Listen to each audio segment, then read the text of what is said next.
This is Sushil, your dost. So as I promised you in my last video that we will have an interview with one of the Merchant Navy officer.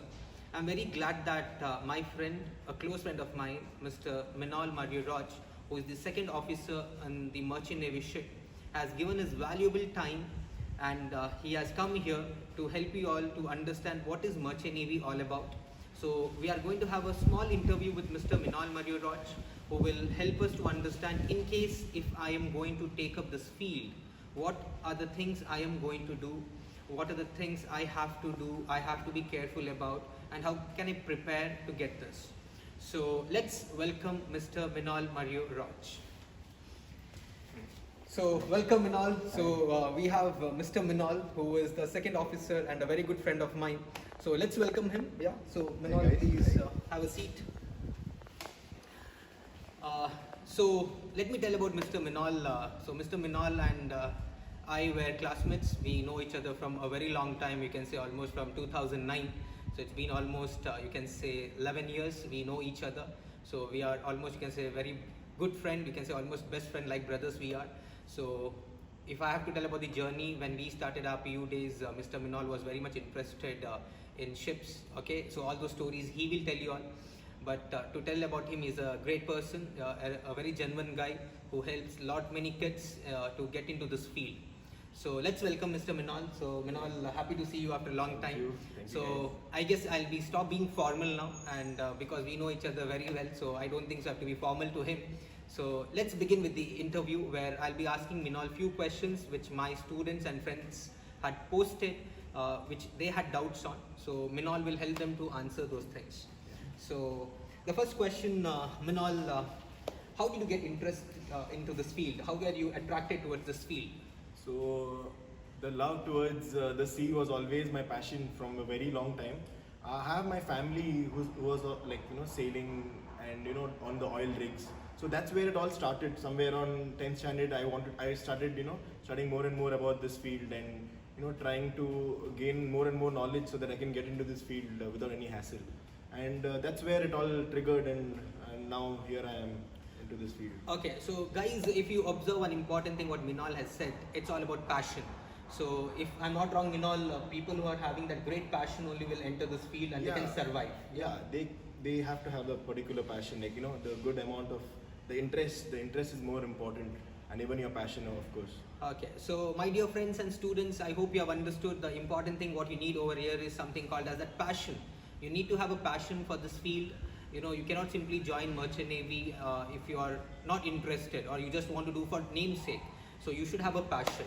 So Minal, moving ahead, what was the first thing you did when you felt that, okay, I want to go into this field? What was the first step you took? Initially was our second PUC marks. So there's a particular cutoff which we have, and we have to work on it.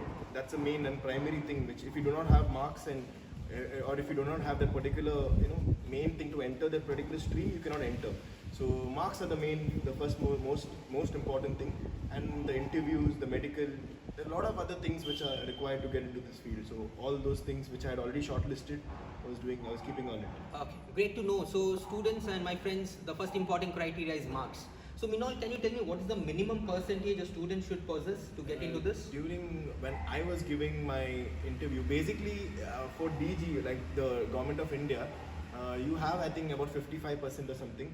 But most of the companies which are recruiting you, they need at least minimum of 60 to 65%. That is the minimum in PCM. I'm saying the PCM. But the higher the better. So it's we just cannot stop at 65. We need to work for something more higher so that we can at least get 65. So that is the basic benchmark for getting into this field. Yeah. So great to know that. So guys, if you are trying for this Merchant Navy in your 12th standard PCM, you need to score minimum of 65%. So that's the cutoff. What we are saying, it can vary, it can change. Anytime the rules can change. So according to Minal, when he had written the exams and the current situation, the minimum percentage accepted is 65, but it's better you push yourself to 80, because as Minal said, more the percentage, higher the percentage, you have a greater chance to get qualified. So Minal, is it only PCM percentage, or you need to write some entrance for this also? So it's PCM percentage. It is your English marks I'm not very sure. I think it is above 60 as well. Okay. So it's 10th standard and 12th standard English marks. So it should be at least above 60 or something. And then other than that, you have IMU CET. This is the like very important thing which we have. That's from the government. Like how we have our CET for engineering and medical. We have something called as IMU CET, which we give to qualify and to get into a particular company or to get into a particular college. Okay. Yeah. So as again Minal said, very careful to make a note here, students. Your 10th standard English marks and 12th standard English marks is very much important over here. And as Minal said, we have to write that IMU CET. So Minal, is the syllabus of IMU CET related to our boards, or the students have to prepare something extra? More or less, it's within your up to your 12th standard, and Okay. plus a little bit of aptitude Okay. and all those things. So basically, it's like up to 12th standard. If you're good, then that should be okay. Okay, so I guess you are clear with this IMU CET thing. And Minal, if the students have to prepare for IMU CET, do they have a particular kind of book, or they can surf the internet or something that kind of sort? Actually, when I was giving, my company had sent me a normal format, like a sample paper, like how things are going to be, Okay. and all that. So, like depending upon that, there's no particular syllabus as such. Okay. Like nobody told us what to study, and so basically it's all what you have practiced all your life. You Okay. put into that.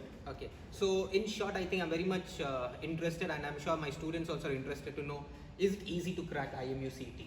So I think this is a very important question which most of my students will be looking forward. Is it easy to crack IMU CET for an average student, who is into that 65-70% caliber? Can he crack it? Yes, it's very easy. It's not like very easy, but then like it all depends. Like it all depends on the number of students appearing for that year and your preparation. That's the most important. So it's not difficult at all. It is like I'm sure like everything will be fresh in your Okay. head. Like when you are giving the exam, you just studied for your 12th standard. True. So it should not be difficult at all. True. So I don't think so. It's a problem. Yeah. Okay, amazing. So guys, to summarize now about the entrance, I hope you're clear. Your 10th standard English marks, your 12th standard English marks, and your PCM percentage has to be above 65. Plus, you need to write this IMU CET. So I hope we are very much clear that how do we get into this. Now, Minal, there was a question from one of my candidate, one of my student, saying that something called as sponsorship and non-sponsored. Yeah. So could you explain about the sponsored and non-sponsored? So basically, what IMU CET, which I told you. Yeah. So a student can just finish his 10th or 12th. 12th, not 10th. 12th standard, yeah. Plus 2, and he can just write the IMU CET. After he writes the IMU CET, there's a list of rank, like how we have in a normal CET. There's a rank list, Yeah. and according to his rank, he'll get a college. Okay. So that is an unsponsored candidate. Okay. Okay, who doesn't have a company yet.